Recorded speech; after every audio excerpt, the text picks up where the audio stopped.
Programme में एक बार फिर आपको खुशामदीद कहती हूँ। मलिक अहमद खान बछड़ साहब रहनुमा है, पाकिस्तान तहरीक इंसाफ के ऑपोजिशन लीडर हैं पंजाब असेंबली में, मुझे ज्वाइन कर रहे हैं। बहुत बहुत शुक्रिया आपका सर, वक्त की शुक्रगुजार हूँ। सबसे पहले तो अभी ब्रेक से पहले बात हो रही थी, बैरिस्टर अकील मलिक ये बता कर गए हैं कि सैटरडे से गालिबन इस पे काम शुरू हो रहा है और संडे तक जो कमेटी है मुज़ाकरात के लिए वो बन जाएगी। मुज़ाकरात शायद संडे से शुरू ना हो सके लेकिन कमेटी बन जाएगी। सर, पाकिस्तान तहरीक इंसाफ इस बात को किस तरह से देख रही है? देखिए जी किरण, बात यह है कि पाकिस्तान तहरीक इंसाफ तो 8 फरवरी को जब इलेक्शन हुआ और जिस तरह पाकिस्तान तहरीक इंसाफ का मैंडेट चोरी किया गया, तो उसके बाद भी पहले दिन से ही हम तो मुज़ाकरात के हामी हैं। और हम किसके साथ मुज़ाकरात चाह रहे हैं? हम चाह रहे हैं बाख्तियार मुज़ाकरात, बाख्तियार क़ुव्वतों के साथ। वो अगर अख्तियार इनके पास हो तो वेल एंड गुड, अदरवाइज़ ये कभी भी कमेटी भी नहीं बनाएंगे और कभी भी ये मुज़ाकरात भी नहीं करेंगे जब तक इनको जो लाने वाले हैं वो इनको को ग्रीन सिग्नल नहीं देंगे। सबसे पहली बात। दूसरी बात ये जी कि कमेटी तो ये बना देंगे लेकिन इनके पास अख्तियारात कहाँ से आएंगे? हम ये समझते हैं कि हम मुज़ाकरात पे यकीन रखते हैं डे फर्स्ट से, बट बाख्तियार मुज़ाकरात। अगर 9 मई को ये जुडिशल कमीशन बना देते 9 मई वाले वाक़े पे, तो मेरे ख्याल में ऐसे वाक़यात जो अब हुए नहीं होने थे। ये इनकी सर मुझे ये बताइए कि बेख्तियार मुज़ाकरात और बाइख्तियार मुज़ाकरात का जो पैमाना है पीटीआई की नज़र में वो क्या है सर? किरण, इसमें ये तो ओपन शट एक चीज़ है, सारा कुछ आपको भी पता है कि बाख्तियार मुज़ाकरात तब होंगे जब तीसरी क़ुव्वत उसमें इंटरवीन करेगी। मेरा जो ख्याल है, बल्कि मेरा ख्याल नहीं, हम सबका यही ख्याल है कि इस्टेब्लिशमेंट के बग़ैर, उनकी इंटरवीन के बग़ैर कैसे मुज़ाकरात होंगी? इनके पास अख्तियार नहीं है, क्योंकि जो वाक़या हुआ है आखिरी वाक़या, यानी ये हालात शुरू हुए 8 फरवरी से और ख़त्म हुए 26 नवंबर तक। इस दौरान किरण, अगर आप तमाम तर वाक़यात देखें तो पाकिस्तान मुस्लिम लीग निवास के क्रेडिट में सिवाय पाकिस्तान तहरीक इंसाफ के लोगों को पकड़ने के, उनके वर्कर्स को मारने के, उनके घरों में दाखिल होने के, लेकिन मलिक साहब अभी देखिए आपकी जमात की तरफ से ही ये इनिशिएटिव लिया गया, आप ही के लोगों ने फिर ये बात करना शुरू की कि हम हुकूमत से मुज़ाकरात करने के लिए तैयार हैं। तो फिर अभी जो आप लोग मुज़ाकरात की बात कर रहे हैं फिर वो क्या है सर? तो हम तो तैयार हैं ना मुज़ाकरात के लिए। हम तो किरण यही तो कह रहे हैं कि देखें, ये पहली दफ़ा हुआ है कि अपोजिशन ने मुज़ाकरात के लिए कमेटी बना दी है और गवर्नमेंट अभी सोच रही है। इनिशिएटिव कौन लेता है? हमेशा इनिशिएटिव गवर्नमेंट लेती होती है। और जिस तरह इन्होंने खान साहब को वो बेसलेस मुकदमात में अंदर रखा हुआ है, खान साहब की बहनों को इन्होंने उठाया और खान साहब की बीवी जो 9 माह अंदर रहीं और उसके बाद उन पे बेसलेस मुकदमात हुए और आखिर उन पे 302 के मुकदमात हो गए। आज हमारे 24 यानी 26 नवंबर के बाद आज हमारे 2 बंदे। मलिक साहब वैसे थोड़ी सी तस्सीह के लिए सर, थोड़ी सी तस्सीह के लिए, जैसे असेंबली बनी थी वज़ीर आज़म साहब ने फौरी तौर पर, वो चाहे उससे पहले आपकी हुकूमत में हो, उस वक्त भी शहबाज शरीफ साहब ने सबसे पहला इनिशिएटिव लिया था। उन्होंने कहा था कि बात करते हैं, बैठते हैं। और अब जब हुकूमत बनी थी तो वज़ीर आज़म साहब ने ये इनिशिएटिव लिया था कि बैठकर टेबल पे बात हो सकती है, मुज़ाकरात किए जा सकते हैं। लेकिन आप लोगों की तरफ से बारहा जिस तरह के अलक़ाबात का इजहार किया जाता था और कहा जाता था कि इन लोगों से बात ही नहीं हो सकती। अब सर आपने भी ये कदम उठाया, हुकूमत भी बनाने जा रही है, अब दोनों तरफ से संजीदगी दिखाई दे रही है। तो अब क्या ये मामलात आप लोगों की तरफ से फाइनलाइज हो गए हैं या ये कुछ अंदर खाने डिसाइड हो गया है कि पहली मीटिंग कब होने जा रही है, क्या होने जा रहा है मुज़ाकरात के हवाले से? देखिए किरण, पहली मीटिंग तो हुकूमत ने करनी है ना, इनिशिएटिव तो हुकूमत लेती होती है। अब हमने तो बना दी, हमें तो हुकूमत ने कहना है कि आए बैठें। अब हमारी कमेटी तो बन चुकी है। मैं वही अर्ज़ कर रहा हूँ कि जब ये गवर्नमेंट आई, हम तो ये समझते हैं कि फॉर्म 47 की गवर्नमेंट, और समझते नहीं है भी नहीं। तो इनको पहली दफ़ा ही हमारा मुतालबा क्या था? हमारा मुतालबा था 9 मई का जुडिशल कमीशन बना दिया जाए। तो अगर ये जो मैं बाख्तियार पे जोर लगा रहा हूँ, कि अगर ये इनके पास अख्तियार होता तो इनके लिए ये मामूली काम था, जुडिशल कमीशन बनना कोई इतना बड़ा काम नहीं था, बट इन्होंने वो नहीं किया बिकॉज इनके पास अख्तियार नहीं था। अब भी हम ये समझते हैं कि अपोजिशन तैयार है संजीदगी के साथ मुज़ाकरा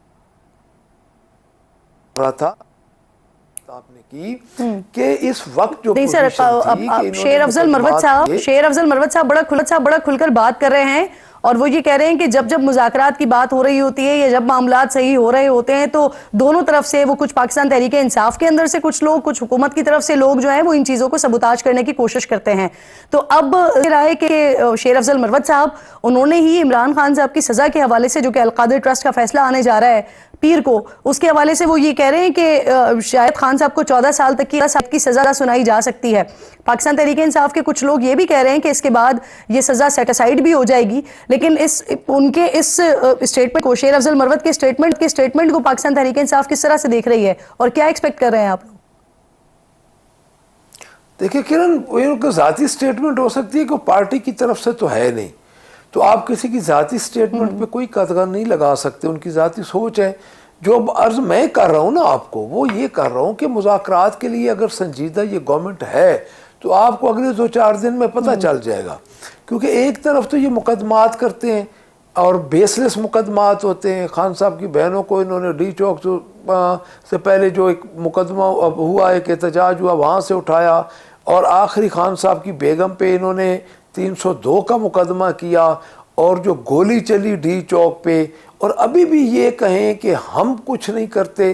देखें, मैं आपको एक अर्ज़ कर दूं किरण, मैं एक सियासी वर्कर हूँ और मैं कतई ये उम्मीद नहीं कर रहा था कि किसी भी सियासी जलूस पे, किसी भी सियासी इज्तिमा पे एक अपने आप को इलेक्टेड वज़ीर आज़म कहने वाला बंदा जो उस वक्त रियासत का सरबराह हो, वज़ीर आज़म भी सरबराह होता है पार्लिमानी निज़ाम में, तो उसके दौर में डायरेक्ट गोली चलाई जाए निहत्ते लोगों पे।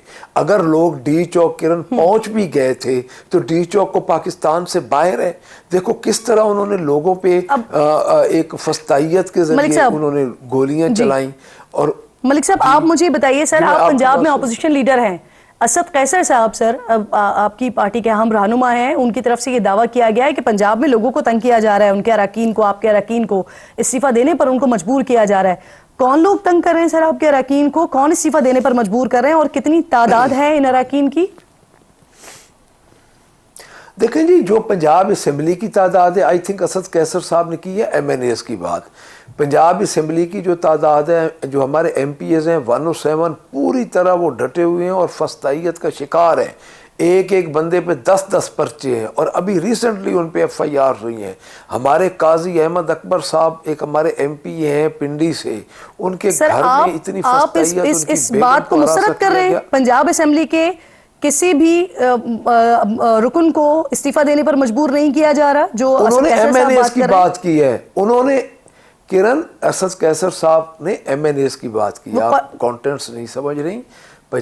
पंजाब असम्बली के जो MPs हैं, मैं उनकी बात कर रहा हूँ, वो अपने MNAs की बात कर रहे हैं और MNAs को बिल्कुल इस्तीफे भी देने के लिए मजबूर किया जा रहा है और उनको वफादारियां लेकिन सर, अगर ये MNAs की बात हो रही है या MPs की बात हो रही है, चलिए आपकी बात मानते हुए कि MNAs को इस तरह से मजबूर किया जा रहा है, अगर ये 26वीं आईनी तरमीम से पहले होता हुआ आप इसका दावा कर रहे होते तो समझ भी आ रही होती, लेकिन अब तो ना हुकूमत को कोई मुश्किल दरपेश है और ना कोई नंबर गेम का मसला है, तो फिर ऐसा क्यों किया जा रहा है? देखिए, मैं आपको एक बात बताऊं, हमें क्यों पकड़ रहे हैं? देखिए, हमारे घरों में क्यों दाखिल हो जाते हैं? सिवाय नून लीग के क्रेडिट में इस 10 महीनों में पाकिस्तान तहरीक इंसाफ को क्रश करने के अलावा कि इनके क्रेडिट में क्या है? तो अभी उनके नंबर भी पूरे, उनको क्या ज़रूरत है? नए नए पर्चे कर रहे हैं। अभी हमारे 2 कारकुन आज बाजियाब हुए हैं और उनके नाखून और उंगलियां कटी हुई थी।